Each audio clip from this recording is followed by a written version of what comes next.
তো গাইস আপনারা হচ্ছে যে উপরে যে দেখছিলেন যে ওই ইটা ধারানো ছিল মন্দিরটা উপরে আপনাদেরকে মন্দির দেখাইছি, তারপর এখানে যে যারা বসবাস করে লোকেরা তাদের সাথে একটু কথা বলি।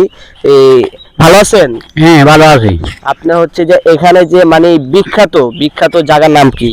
এটা হলেন নির্বাণনগর। নির্বাণনগর এই জায়গাটার নাম। তো এই যে উপরে যে আমি যে ইতিমধ্যে একটা দেখেছিলাম যে দাঁড়ানো এই মন্দির, এটা কি মুক্তি? এই মুক্তি এটা হচ্ছে যে বয়স, এটা মুক্তি, এটা হচ্ছে যে মুক্তি। আর মন্দিরটা কি নিচে? মন্দিরটা নিচে, হ্যাঁ এটা মন্দির। এই নিচেরটা হচ্ছে যে মন্দির। আচ্ছা, আপনার এই মুক্তিটা, এই মুক্তি এটা হচ্ছে যে কত বছর আগের?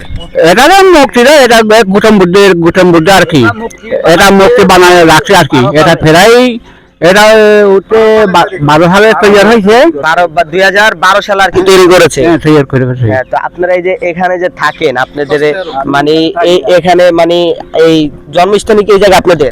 এই জায়গাতে শূন্যবাদী না আপনি এই জায়গা রাখছেন কথা লাগবে।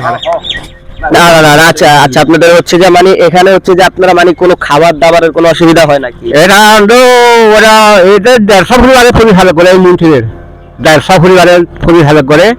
আমার তো কোনো খাবার দাবার এটা লাগবে না, আমার তো আমি ধর্মের গুরু। আপনাদের মানে এখানে শুনছি যে আপনাদের এই আদিবাসীদের হচ্ছে যে পাহাড় এলাকায় নাকি আনারস খুবই মিষ্টি, এটা কি আসলে খুবই মিষ্টি হয়? মিষ্টি আমার ওটা মার্কেটে আনে, এটা আমি জানি না এখন হবে মিষ্টি হবে। মিষ্টি হবে। আপনাদের এখানে মানে খাবার ঐতিহ্য, আপনাদের প্রিয় খাবার কি? এটা এটা তো যা খাবার প্রিয় কি যা খাই সব প্রিয় হবে।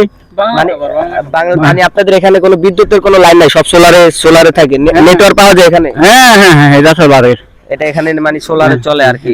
তো আপনারা ইতিমধ্যে দেখেছিলেন, যদি আমরা একটু ওদিকে লক্ষ্য করে দেখাই, আমরা নিচে নামছি, উপরে হচ্ছে যা মূর্তি আছে, তারপরে ভিতরে হচ্ছে যা মন্দির আছে। তো ওনাদের সাথে কথা বলে আমার থেকে ভালো লেগেছে।